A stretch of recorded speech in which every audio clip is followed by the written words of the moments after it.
আসসালামু আলাইকুম। 2019 সাল থেকে 2024 সাল 5 বছর আমার সামাজিক যোগাযোগ মাধ্যমের যেই যুদ্ধ, সেই যুদ্ধের শুরুর দিন যেখানে ছিলাম আজকেও সেখানে মৃত্যুর আগ পর্যন্ত ওই একই জায়গায় থাকব। দেশে একটা ঘটনা ঘটছে এই মুহূর্তে, যেটা নিয়ে তোলপাড়। আমাদের কিছু নতুন সুশীল বুদ্ধিজীবী বের হয়েছে, যারা এটার পক্ষে নানান ধরনের মতামত দিয়ে আমাদের মাঝে একটা বিভ্রান্তি বিশৃঙ্খলা তৈরি করার চেষ্টা করছে। আমার আজকের ভিডিওতে খুব স্পষ্ট ভাষায় কিছু কথা বলবো, তথ্য প্রমাণ সহ। আপনার যদি মনে হয় আমি ঠিক বলছি, আমার সাথে থাকতে হবে। আপনি যেই জায়গায় যেইভাবে আছেন, আপনার জায়গা থেকে আপনাকে প্রতিবাদ করতে হবে। বাংলাদেশের জাতীয় সঙ্গীত এখন যেটা আছে সেটা থাকতে পারে না। আমি আমার শেষ নিঃশ্বাস যতক্ষণ পর্যন্ত থাকবে, একজনও যদি আমার পেছনে না থাকে, আমি আমার মৃত্যু পর্যন্ত এই জাতীয় সঙ্গীতকে বাতিল করার জন্য যতটুকু যা করা প্রয়োজন আমি করে যাব।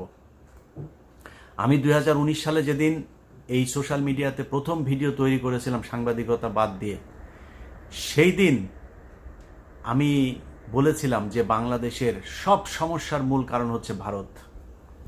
ইসকন নিয়ে নিউজ করার কারণে আমার পেছনে এখানে আওয়ামী লীগ, হিন্দু, এদের লোকজন সব আমার পেছনে বিশাল আকারে আন্দোলন শুরু করে দিল।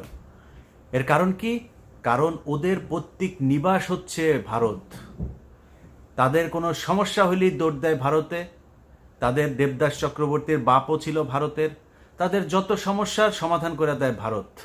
আর আমাদের বাংলাদেশের মানুষের জন্য, যারা বাংলাদেশের আসলেই বাংলাদেশকে যারা ওন করে, তাদের সব সমস্যার মূল কারণ হচ্ছে ভারত। এটা হচ্ছে পার্থক্য। এখন এই যে জাতীয় সঙ্গীত নিয়ে যেটা শুরু হয়েছে, এই জাতীয় সঙ্গীতে কিছু বুদ্ধিজীবী আপনাদেরকে বিভ্রান্ত করার চেষ্টা করছে যে এইটা আমাদের শেখ মুজিব সাহেব লিখে দিয়ে গিয়েছেন, এইটা বাংলাদেশের জাতীয় সঙ্গীত, বাংলাদেশের স্বাধীনতা অস্তিত্বের সাথে সম্পর্কিত, এসব বলার চেষ্টা করছে। প্রথম কথা, যদি কেউ ডিবেট করতে চান, বলেন কোথায় যাবেন, আমি 5 জনকে নিয়ে সেখানে যাব। কে কোথায়, কোন জায়গায়, কোন ওপেন মার্কেটে কোথায় চ্যালেঞ্জ করতে চান, আমি আপনাদের চ্যালেঞ্জ অ্যাকসেপ্ট করতে রাজি। আপনার কথা কেউ বিশ্বাস করবে না, আমার কথা কেউ বিশ্বাস করবে না, করার দরকার নাই। যাদের কথা বিশ্বাস করবেন, যারা আপনাদেরই লোক, তাদের লেখা বই, তাদের লেখা বক্তব্য, সেগুলো থেকে প্রমাণ করে দেব যে বাংলাদেশের যে জাতীয় সঙ্গীত, এটা বাংলাদেশকে, বাংলাদেশের স্বাধীনতাকে কেন্দ্র করে লেখা হয় নাই। আমি আমার ভিডিওতে সবগুলো পয়েন্ট আপনাদেরকে বলবো। আমার এই পয়েন্ট শোনার পরে আপনার যদি মনে হয় আমি সত্য বলছি, আমারটা শুনতে হবে। যদি মনে হয় মিথ্যা বলছি, তাহলে আপনি আমারটা শোনার কোনো দরকার নাই। কমেন্ট করে আপনি জানান যে ভাই আপনি এই জায়গাটা ভুল করেছেন। রবীন্দ্রনাথ ঠাকুর 1905 সাল বঙ্গভঙ্গ রদ করবার জন্য তখনকার সময়ে শ্যামাপ্রসাদ, তারপরে রবীন্দ্রনাথ, এই যে গান্ধীও সেই সাথে আপনার এগুলোর পেছনে তাদের অনেক ধরনের চক্রান্ত, ষড়যন্ত্র এগুলো ছিল, অর্থাৎ তাদের যে কংগ্রেস, তো এগুলো যে করেছে, তাদের উদ্দেশ্য কি ছিল? বঙ্গভঙ্গ। আর বঙ্গভঙ্গ রদের কারণ কি? বঙ্গভঙ্গ ব্রিটিশরা করে দিল যে আমাদের দেশের পূর্ব বাংলার মুসলমানেরা এবং এই দেশের নিচু বর্ণের যেসব হিন্দুরা আছে, তারা কোনো বিদ্যা অর্জন করতে পারবে না। বিদ্যা অর্জন কারা করবে? শুধুই ব্রাহ্মণরা করবে। সেই ব্রাহ্মণরা থাকেন কোথায়? কলকাতার জমিদার সব। এই জমিদারদের কথা মতো আমাদেরকে চলতে হবে সারা জীবন।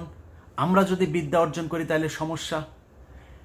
এই কারণে তারা চায় না আমাদের বঙ্গভঙ্গ আলাদা প্রভিন্স হোক, এবং সেই প্রভিন্সের ভেতরে আপনার ব্রিটিশ সরকার আমাদেরকে আলাদা বাজেট দিক, আলাদা স্কুল কলেজ এগুলো করুক, সেখানে আমরা শিক্ষা অর্জন করব, এটা তারা করতে দিবে না।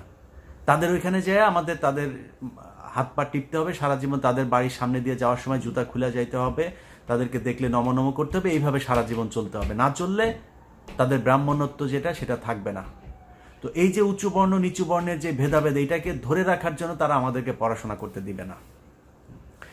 এটাই হচ্ছে মূল কারণ যে আমাদের দেশ উন্নত হইতে পারবে না। আমরা তাদেরকে শাসন করব, আমরা শিক্ষা অর্জন করব, অতএব বঙ্গভঙ্গ রদ হইতে হবে, আমাদের সাথেই থাকতে হবে।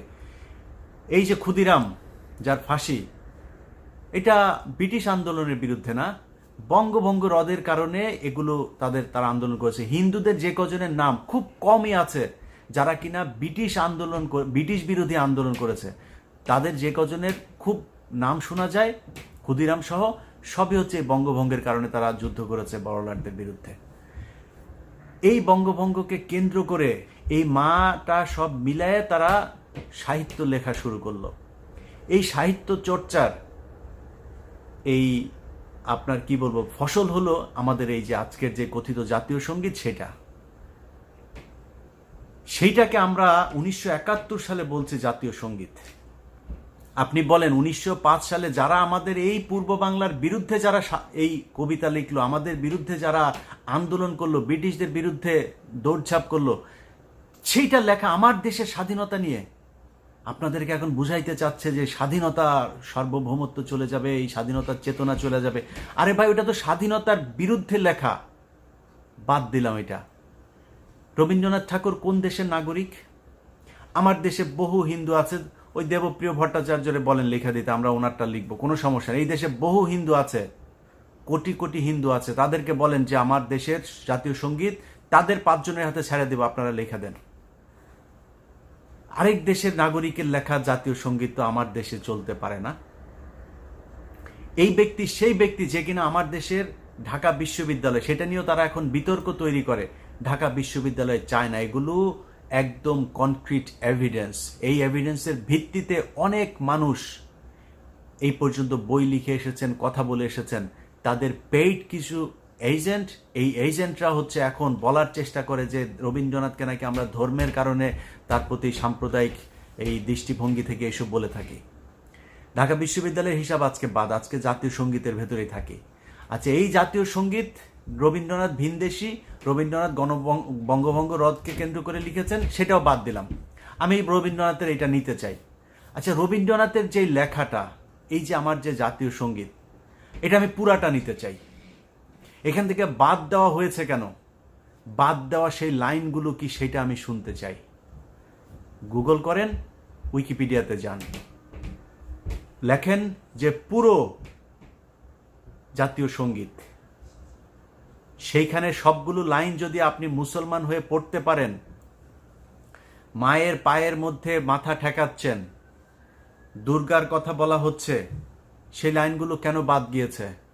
সেই লাইন বাদ আমি দিতে চাই না। আপনি যদি জাতীয় সঙ্গীত হিসাবে এটাকে চালাইতে চান, আমি পুরাটা পড়তে চাই, দেখি আমার দেশের মুসলমান সেটা পড়তে পারে কিনা। সেটাকে কৌশলে বাদ দিয়ে তারপরে তার সেই দুর্গাকে লেখা সেই কবিতাকে আপনার আমাদের জাতীয় সঙ্গীত হিসাবে চালিয়ে দেওয়া হচ্ছে। আমি যদি মিথ্যা বলি, গুগল করে তারপরে চেক করে নেন। ওইটাও বাদ দিলাম। সেই গান আপনি দিয়ে দিলেন আমার সুর করে, তারপরে জাতীয় সঙ্গীত হিসাবে তাইরে নাইরে গাওয়ার জন্য। তো এই তারে নারে গানের যে সুরটা, সেই সুরটা কার লেখা?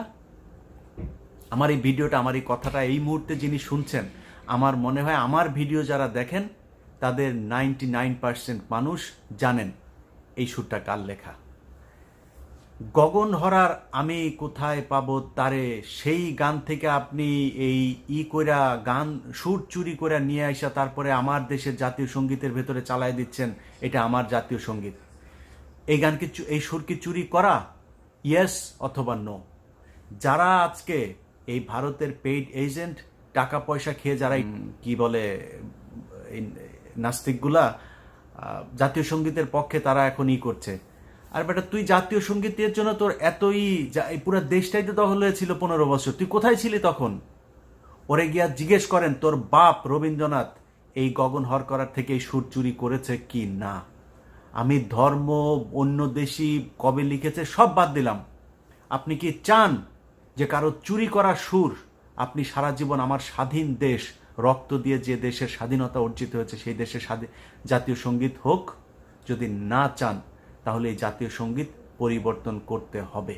বাংলাদেশের যেইখানে যেই অবস্থায় আছেন, সবার কাছে আমার অনুরোধ থাকবে, আজ থেকে কোথাও কোনো জাতীয় সঙ্গীত যেখানে বাজানো হোক সেখানে গিয়ে বাধা দেবেন, এবং কোনো শিক্ষা প্রতিষ্ঠান, কোনো জায়গায় বাংলাদেশের এই যে কথিত যে জাতীয় সঙ্গীত, এটা পাঠ করা যাবে না। কারণ কারোর কোনো মূর্তিকে নিয়ে লেখা, কারোর ধর্মীয় কোনো সঙ্গীত, বাংলাদেশের মানুষের বিরুদ্ধে লেখা কোনো সঙ্গীত, চুরি করে আনা কোনো সঙ্গীত, কোনো পতিতা ব্যবসায়ের কোনো সঙ্গীত, কোনো চোরের কোনো লেখা সঙ্গীত বাংলাদেশের জাতীয় সঙ্গীত হইতে পারে না।